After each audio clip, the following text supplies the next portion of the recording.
সর্বপ্রথম যে খুনটা হয়েছে, যে মানুষ রাজ্জাক খাঁকে যে খুন করেছে, এর চূড়ান্ত প্রতিবাদ করছি। সাথে সাথে প্রশাসন বন্ধুদের বলবো, রাজনৈতিক কর্মী না দেখে ভাঙড়ের একজন কর্মী মানুষকে খুন করা হয়েছে, এই হিসাবে তদন্ত করা হোক। যে বা যারা যুক্ত একটা ওনার ছাড় পায়, তাদের সর্বোচ্চ শাস্তির ব্যবস্থা করা হোক। আমরা বারবার ভাঙড়কে চাইছি বোম গুলিমুক্ত ভাঙড় হোক, হিংসা অশান্তি মুক্ত ভাঙড় হোক। দুর্ভাগ্য আমাদের, ভাঙড় ডিভিশন করার পরেও ভাঙড়ের মানুষকে এই ধরনের খুন হতে হচ্ছে দুষ্কৃতীদের দ্বারা। এখন শওকত মোল্লা সাহেব রাজনীতি করছেন, তিনি আইএসএফকে আমাদেরকে দেখে দেওয়ার চেষ্টা করছে। কিন্তু শওকত সাহেবের যদি আমরা প্রিভিয়াস রেকর্ড দেখি, সেই রাজ্জাক সর্দার থেকে শুরু করে মানিক পাইক থেকে শুরু করে বিভিন্ন সময় আমরা দেখেছি খুন করেছে তাদের দলের লোকেরা, তারাই যুক্ত থেকে অন্যদেরকে, তাদের দলের প্রথম সারির নেতাদেরকে সাইড করেছে। সেই জাহাঙ্গীর খান চৌধুরী থেকে শুরু করে এই ধরনের অনেক আছে। এটা শওকত মোল্লা সাহেবের প্রিভিয়াস রেকর্ড। এখন এই খুনটার কারণ কি হতে পারে? আমি সকালে কয়েকটা ফুটেজ দেখছিলাম পরিবারের লোকজনের, তারা কেউ দাবি করছে ওই দিন 3 জন ছিল, যখন তাকে খুন করা হয় 2 জন তাকে ছেড়ে চলে গিয়েছে। এখন একটা সন্দেহ থেকে যাচ্ছে। সাথে সাথে আজকে আর একটা ভিডিও ফুটেজ দেখলাম, পরিবারের লোকজন সরাসরি বলছে এটা গোষ্ঠীদ্বন্দ্বের শিকার হয়েছে। এবং বাস্তবিক কথা, আমি যতটুকু খোঁজ নিলাম, ওই অঞ্চলে ওই যেখানে বাড়ি যে ছেলেটিকে খুন করেছে, ওখানে আইএসএফ বা বিরোধীদের সাথে ওর সম্পর্ক খুব একটা খারাপ ছিল না। কিন্তু আমি যতটুকু খবর পাচ্ছি, এই লোকটি যাকে খুন করেছে ওরা, আপনার একদা সময় আরাবুল ঘনিষ্ঠ ছিল, প্রেশার দিয়ে চাপ দিয়ে এখন শওকত ঘনিষ্ঠ করেছে। এবার এই সুযোগটা কে নিয়েছে, এটা তদন্ত সাপেক্ষ। একাধিক ইকুয়েশন উঠে আসছে এই খুনের রহস্যের পিছনে, তবে সবটাই সমাধান করতে পারবে প্রশাসন, ইনভেস্টিগেশন অফিসার। আমি আশা করব নিরপেক্ষতা বজায় রেখে এটা তদন্ত হোক। আর সাথে সাথে এটাও বলে রাখছি, পরিবারের সাথে আমি যোগাযোগ করার চেষ্টা করছি, পরিবারের সমত নেব। পরিবার যদি চাই সিবিআই ইনভেস্টিগেশন হোক, পরিবারের হয়ে প্রয়োজনে আমি মামলা করব সিবিআই ইনভেস্টিগেশন করার জন্য। কারণ আমি একজন বিধায়ক এখানে ভাঙড়ের, সেটা আমার বড় পরিচয়। কোন দলের নেতা, কোন দলের চেয়ারম্যান, তার থেকে বড় পরিচয় ভাঙড়ের আমি বিধায়ক। ভাঙড়ের মানুষ খুন হয়েছে, ভাঙড়ের মানুষকে যারা খুন করেছে তাদেরকে আমি শান্তির ঘুম ঘুমোতে দেব না। আর সাথে এটাও বলছি, যদি এটাকে রাজনৈতিক চক্রান্ত হয়ে বিরোধীদের উপরে দমন পীড়ন বা সাধারণ মানুষকেও যদি ডিস্টার্ব করার চেষ্টা হয়, আমি সেই পরিবারগুলোকে সাথে নিয়ে সিবিআই তদন্ত হবে, সিবিআই তদন্তের জন্য বা বিচার বিভাগীয় তদন্তের জন্য কোর্টের দ্বারস্থ হব।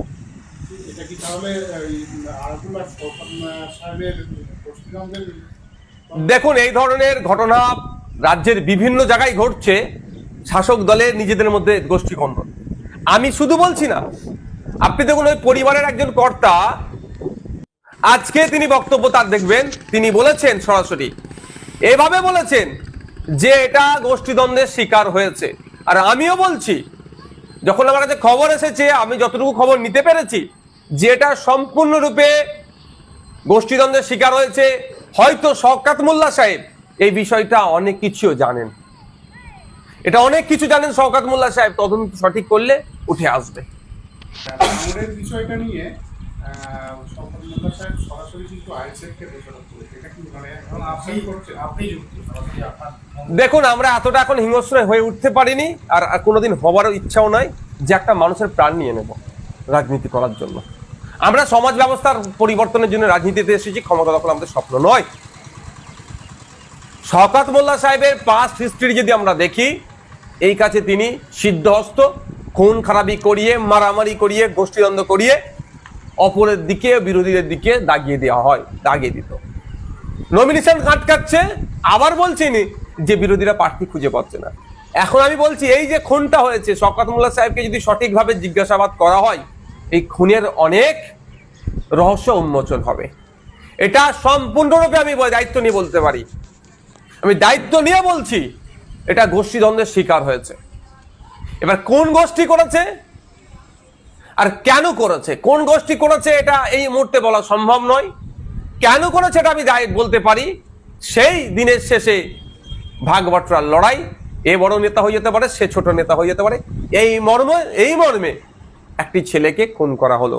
আমি ভাঙড়ের বিধায়ক হিসাবে রাজনীতির ঊর্ধ্বে গিয়ে বলছি, এই খুনের আমি চরম বিরোধিতা করছি। এর প্রতিহত হওয়া, এইটা প্রতিকার হওয়া দরকার। এই ধরনের কর্মকাণ্ড প্রতিহত করার জন্য মমতা ব্যানার্জি ভাঙড় ডিভিশন দেওয়ার পরেও কেন ভাঙড়ের মানুষকে খুন করতে হবে, তার রাজনৈতিক পরিচয় কি আছে আমার দেখার দরকার নেই। আমি একজন বিধায়ক, জনপ্রতিনিধি, প্রত্যেকটা মানুষের সুরক্ষা যাতে পাই তার দেখার দায়িত্ব আমার। সেই জায়গায় আমি দাঁড়িয়ে বলবো যত তাড়াতাড়ি সম্ভব ইনভেস্টিগেশন হোক, যে বা যারা খুনের সাথে যুক্ত তাদেরকে সর্বোচ্চ শাস্তির ব্যবস্থা করা হোক।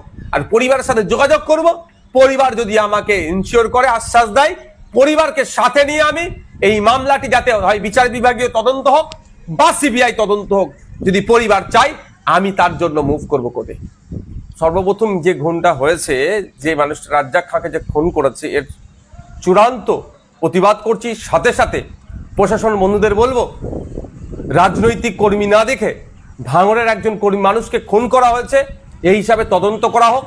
যে বা যারা যুক্ত একটা ওনার ছাড় পায়, তাদের সর্বোচ্চ শাস্তির ব্যবস্থা করা হোক।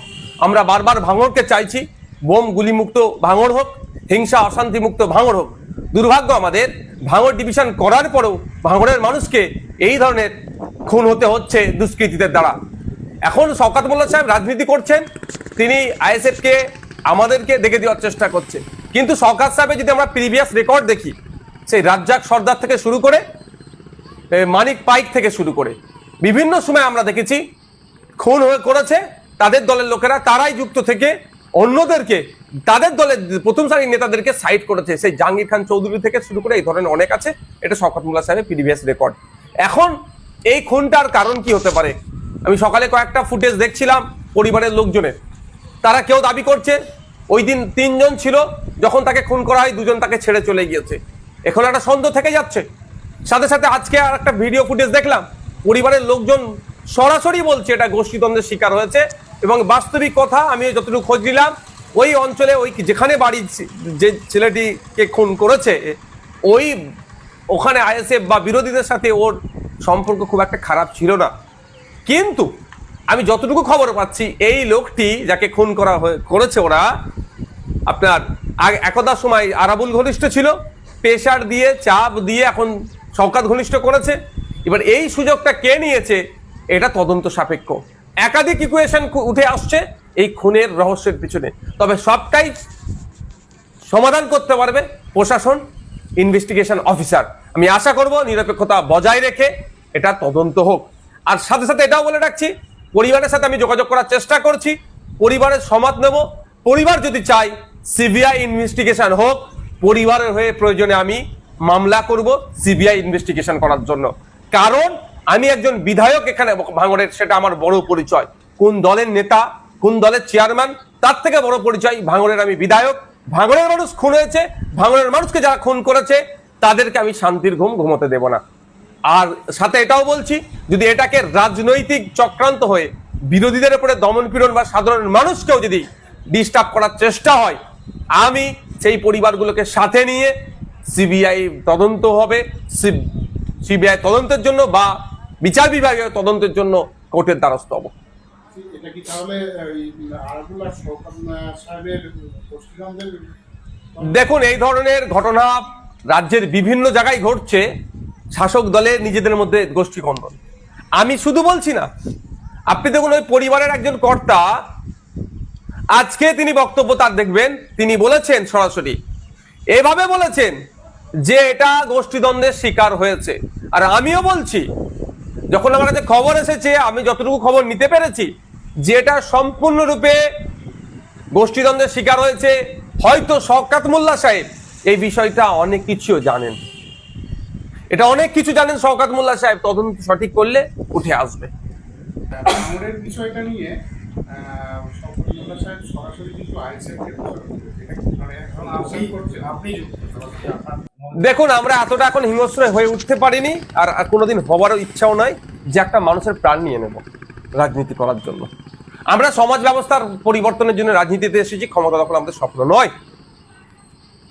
শওকত মোল্লা সাহেবের পাস্ট হিস্ট্রি যদি আমরা দেখি, এই কাছে তিনি সিদ্ধহস্ত, খুন খারাপি করিয়ে, মারামারি করিয়ে, গোষ্ঠীদ্বন্দ্ব করিয়ে অপরের দিকে, বিরোধীদের দিকে দাগিয়ে দেওয়া হয়, দাগিয়ে দিত।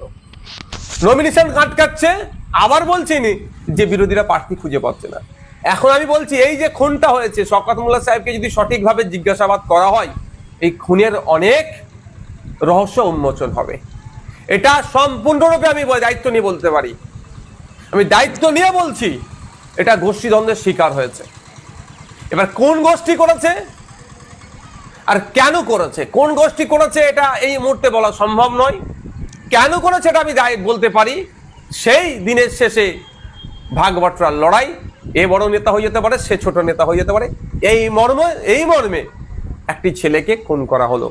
আমি ভাঙনের বিধায়ক হিসাবে রাজনীতির ঊর্ধ্বে গিয়ে বলছি, এই খুনের আমি চরম বিরোধিতা করছি।